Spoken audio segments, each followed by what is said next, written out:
your profile. So this is what I was asking. I'm sorry, what's your name? Alicia. Alicia. So that's why I was asking, what's your profile title?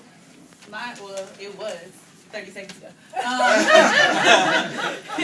It was just like my title at my job, so it's executive assistant to the CEO at Crocodile Catering. Gotcha. Okay. You know what? I find that interesting too, and I know people love their companies, but I've seen people and they'll say, you know, marketing manager at XYZ company. Well, XYZ company has their own website. You're your business of one. You're your own marketing executive. You don't have to promote their brand on your site. They're going to see it in your job descriptions.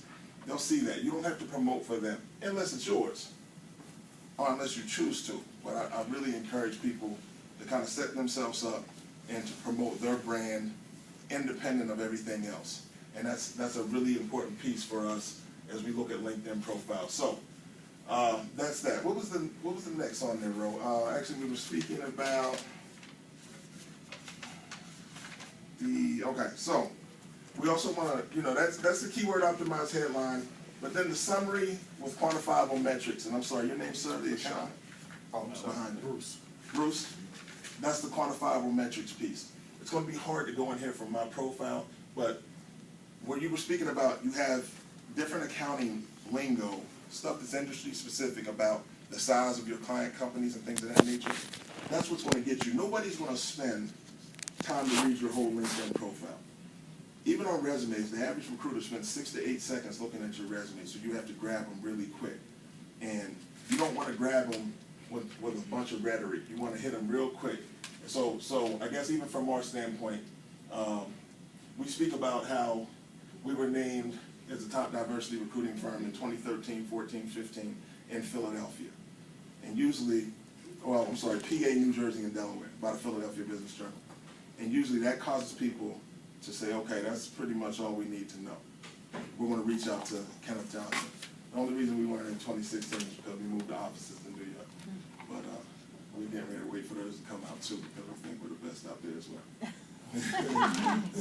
So this is where you want to put the stuff about the size of the business that you do. Whatever is quantifiable in your world. I see people's profiles now have quick learner, excellent communication skills, hard worker, things of that nature. That means nothing to me. I can probably show you 50 resumes downstairs today with all of that information on there. But I'll never be able to show you exactly what Bruce has on his profile, because that's unique to Bruce and what he does as an accounting professional. There's nobody else that has their firm was the top diversity recruiting firm in Pennsylvania, New Jersey, Delaware, 2013, 2014, 2015, because that's us. So I encourage you to use your summary and use the top half of your summary to speak to something you've accomplished. I don't care if you've been named Employee of the Month 10 times in a row, then it goes there. You know, if you're delivering great results, if you're the one that's leading the sales function at your organization and you're producing X amount of leads each quarter, that's what you want to show if that's important to the people that are looking at your profile. So that's the way you sell yourself. I think it's valuable real estate, and I really get discouraged when I see people use a bunch of adjectives that everyone else can use. You want to make your profile as uniquely you as possible. And I don't mean personal, but just on accomplishments, accomplishment-based information. And we'll also talk about awards and achievements, right? So, scroll a little row. So my stuff is the diversity judge stuff, but if you can go back to Giselle's profile, can we get back there? You can probably go back up and just type Giselle in that search box. Able to get back up there. Yeah, if you type her in the search box. She did something really interesting on her profile. G-I-S-E. There she is. Yeah. So, scroll to her first job listing. All right, so right here. See the one honor or award right here? Click on that row. Down a little further. Go ahead, click again. So, she was #1 in her region in regards to her sales. really important award to put there. If I'm looking at her profile and I know that she was #1 in her region, that's going to be attractive to me if I'm looking for somebody to join my team at any level. She's really been successful. But there are places on LinkedIn where you can speak to your accomplishments. And I think that's the hugest part of the platform. If you're going to be on LinkedIn, I think you should really take the time to basically sit down, look at the things you've accomplished in your career. And even things that you think aren't that important, they're probably really important to a recruiter like myself. Because I'm looking to identify. Here's the thing. I tell everyone, people come to us and say, look, I have these great transferable skills, right? But as a recruiter, if a company tells me that they're looking for a financial analyst or a senior financial analyst, that's what I need to produce. I can't produce someone who, I don't know, works as a cost accountant, but thinks that they can easily transition into a senior financial analyst role. I really need to give them and provide them what they're looking for. So it's really important that you're very descriptive, but it's also equally important that you show your accomplishments, and there's a lot of ways to do that on the platform. I know a lot of you guys have LinkedIn profiles. Are you using them to kind of show where you've had your wins organizationally? Great.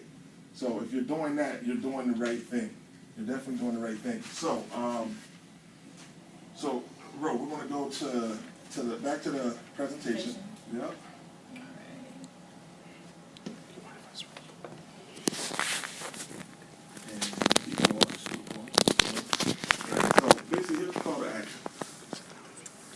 Everybody, I mentioned earlier that the average LinkedIn person has 930 connections, right? I don't think anybody in this room is average, or you probably wouldn't have taken the opportunity to come out here today. So I'm going to encourage you guys to work on your connections, but typically, people, does anybody have the LinkedIn app on their phone? Like, do you use it daily? So you guys are probably the ones that use it daily. I'm not saying you have to spend a lot of time here, but I'm saying embrace it and use it to establish your network, and not with the people, and you can probably connect with everybody in Next, and that's great, but there's so many people out here in the world that you can kind of reach out to and just say, hey, you know what? I saw some of the work you do, and I'm interested in having a conversation with you. There was an individual, she had posted this article on LinkedIn. So I reached out to her. She had a very general geographic area. She just said United States. So I reached out to her and said, wow, I read the article that you had regarding diversity, and I'm a diversity recruiter. I'm in Philadelphia, but I'd love the opportunity to kind of, check in with you. Where are you located? And she lived here in Philly. So we met around the corner on Walnut Street at this coffee shop, and it just so happened that she was in the process of interviewing for a senior HR job, actually a C-level HR position, with a client that I was looking to get into. So needless to say, I kind of coached her through a piece of that process. The interview went well. She got the job, and I do business with that company now. But that was just off of me reaching out to her on LinkedIn.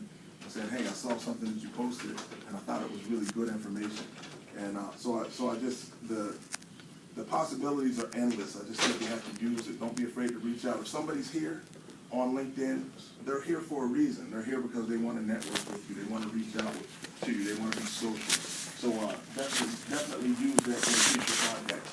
One of the best ways, we'll go to the next slide. One of the best ways to increase your contacts, though, are groups, right? Mm-hmm. So are you guys active in the LinkedIn groups? And not just signing up for them, but active in the discussion? Mm-hmm. A couple of them. You can be they talk a lot. Yeah, they talk way too much. Yeah. Well, and once again, so you have to monitor your interaction. Yeah. You can be in 100 groups, right? I think LinkedIn allows you to be in 100 groups. Do I suggest that you're in 100 groups now? But Are they beneficial? they're beneficial because typically in the groups are going to be other subject matter experts that are speaking about what's going on in the industry. So it's almost like getting your favorite industry publication, but you're getting it daily, where if there's trends going on in the industry or your field, people are there speaking about what's happening, and there's new ideas, and there may be networking opportunities and things of that nature, and that's where the groups come into play. But they're also very beneficial from this standpoint. You ever try to connect with someone on LinkedIn, and you didn't do business with them, and you didn't go to school with them, and you don't have their email address, and you're like, how do I get this person's attention? Well, you can go through a group. If you guys are in the same group, you can connect with them because you're in the same group. and that's a very seamless way to make an introduction. I would never use the general LinkedIn introduction. I think I'd like to make you part of my network or something like that. I always say, be a little more descriptive. Tell people why you want to connect with them. Myself personally, I accept most connections. If you don't have a picture, I typically don't connect with you, and that's just a personal thing. It's like, if you're going to be on the platform, take it serious. You know, you don't have to be there. But I was at a LinkedIn training, and they were telling me that if you don't have a picture, you won't turn up in searches by people that have premium LinkedIn accounts. So if they're searching for, I hate to keep saying an accountant, but if they're searching for a senior accountant in Philadelphia with XYZ experience, and that's Bruce's background, Bruce, right? Yeah. And that's Bruce's background, but if Bruce doesn't have a picture, he'll never come up in their search. So he could be the ideal candidate, but that simple thing is causing him to not be part of the search, the return search. So that's one of the reasons why we have Jermaine here today, to take professional headshots of anyone that would like one, because it's really that important to have a picture. So, the power of groups. So that's really the power of groups. You can join the discussions. You can kind of speak about the things that you want to speak about. And really, the big thing is you can just connect to people. And you want to find out about job opportunities. People go to the groups. It's a really active employment market out here, and a lot of times some of the best places to post job opportunities are in the group. We're in this luxury retail group. We posted a job that we were working at for Tiffany on Rodeo, and we were able to recruit a person from Hermes for that actual opportunity, but she found out about the job in LinkedIn groups. It cost us nothing to identify a very good candidate, but she's a subject matter expert. She was in the groups, leading discussions and things of that nature, and that's kind of how we came on each other's radar. So please take advantage of the groups. And some subject matter expert tips for LinkedIn. Keep it simple. I don't want you to feel like you got to live there. Just check in every now and then. Check in on the groups. Check in on your network. It's nothing to send somebody like Kimberly. Kim is pretty social media active. I don't know LinkedIn. I know Twitter. Man, you're like all over Twitter. You're killing Twitter. LinkedIn, I am. I think what was happening, or I think someone said this, but with the groups though, sometimes it was becoming overwhelming. But I know now how necessary that it is to stay updated, because I actually got 2 job leads, 2 projects as a result of being on LinkedIn. So exactly. You realize how important it is. And if you see that Kim's active and she posted something, that's the best time to reach out and say, hey, just wanted to touch base with you, see how things were going. Because she may look back through your profile and say, oh, wow, there's an opportunity here at UL that may make complete sense for you. And sometimes it's just a matter of timing and connecting the dots. So don't be afraid to reach out to people. Don't share everything. It's not a place for you to share everything.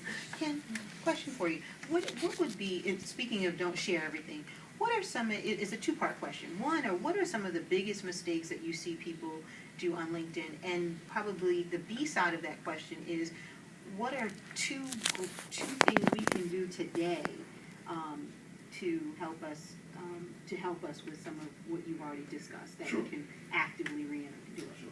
I think one of the biggest mistakes is just setting up a profile and not doing anything.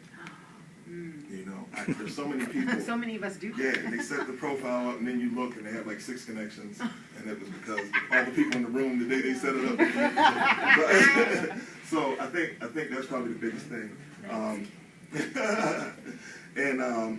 I'm sorry, what was the second part of the question again? The second part of the question was about, what can, if you said, you know what, you guys are going to set up your LinkedIn, or you're going to enhance it right now.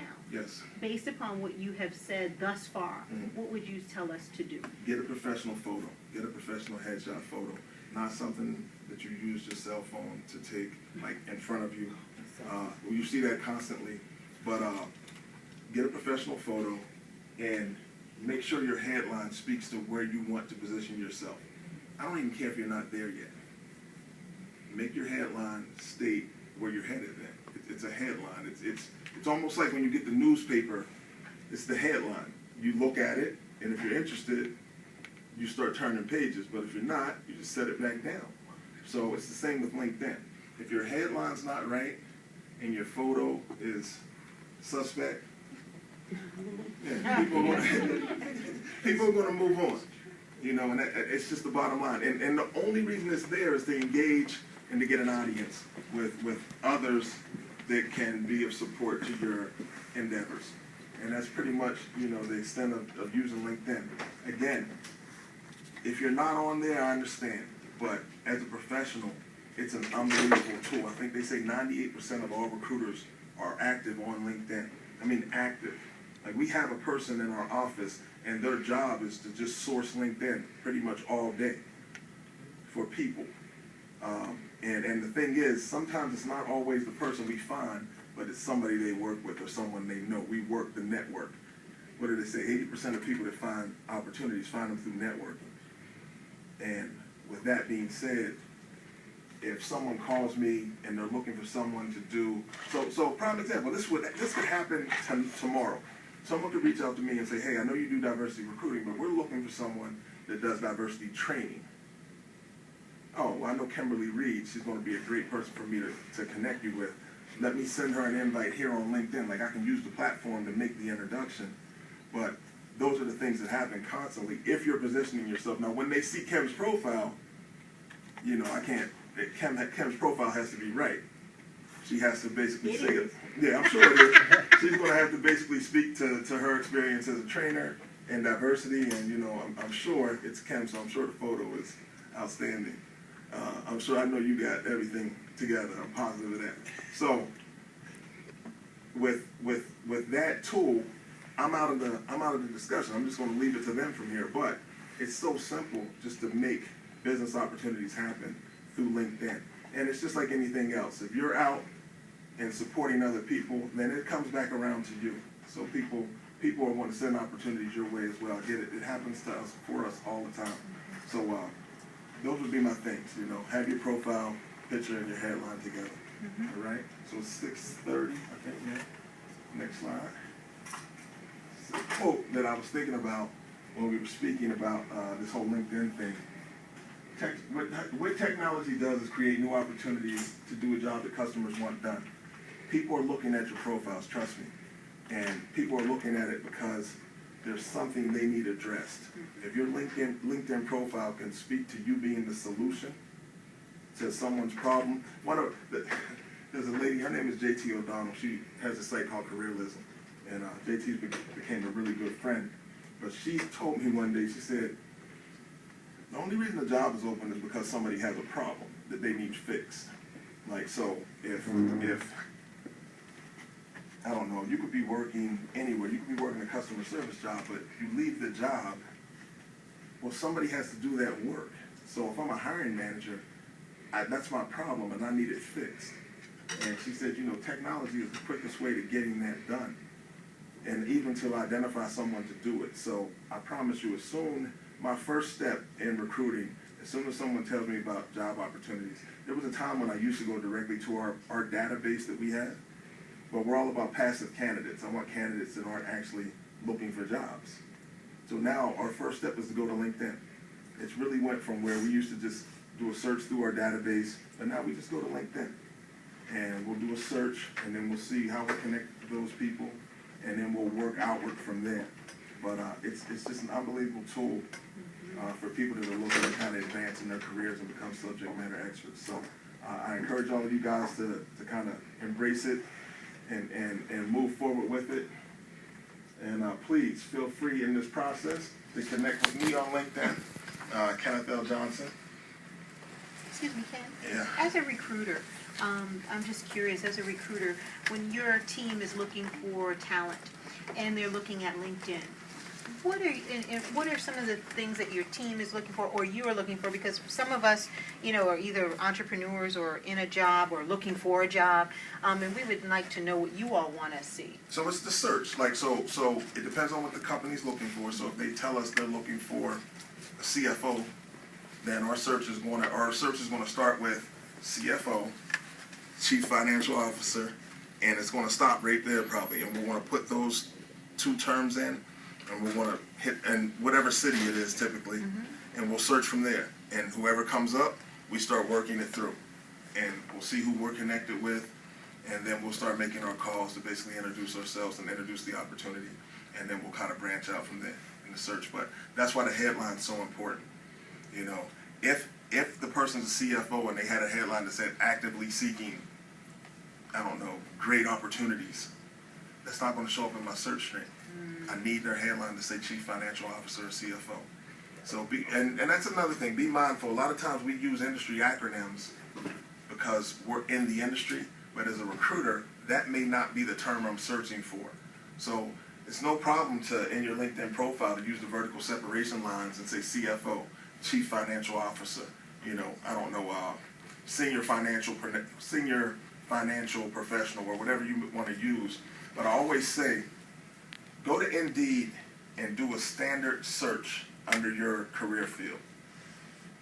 And those position descriptions will tell you exactly what people are searching when they go onto LinkedIn or any other tool to search for people to fill jobs. So it's really simple. All this information, go to Indeed. Indeed's a job board. Oh, okay, right. Okay. Right. So I'm not a proponent of job boards at all, but I think they're a great place for information.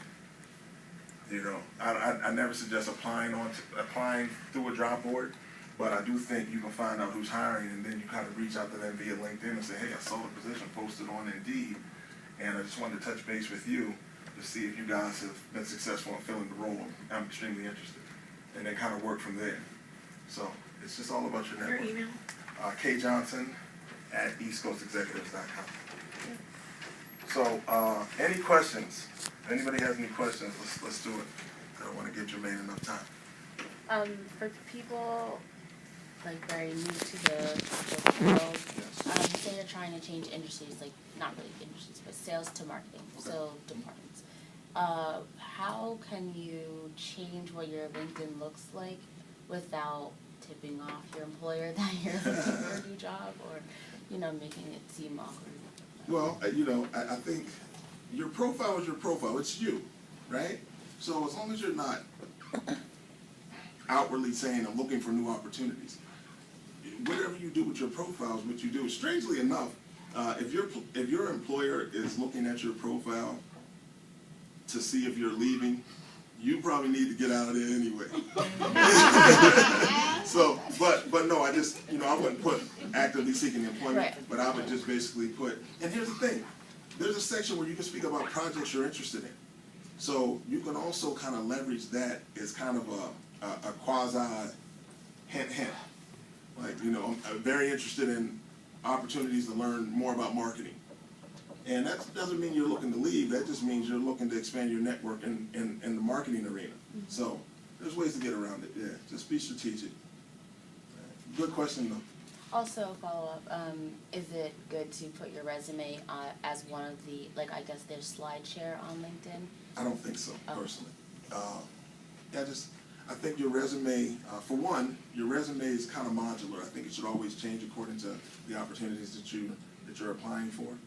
And honestly, I've never went to a LinkedIn profile and said, you know what, let me click on the resume, because you're telling a story in your profile. If I can't get it from that, your resume is not going to tell me much. So, you know, I see people do that often, but I'd rather you share some of the marketing projects or the stuff you've worked on. Share that there. Let me get a look at that. It's funny because you mentioned that, you know, you should make sure you have like a very vast network on LinkedIn, but when I was speaking with someone about it, they were like, you should be very selective with who you let, you know, follow you and stuff like that, because what if they're, like, people are looking at your connections to see who you're tied with. Yeah. Where do you think, like, the middle fits? Because I should probably be more active in following people, but it's mostly my friends, and they're in the same place as me. We're all trying to find jobs because we just graduated, so help me out here. So their argument is that you shouldn't connect with a lot of people because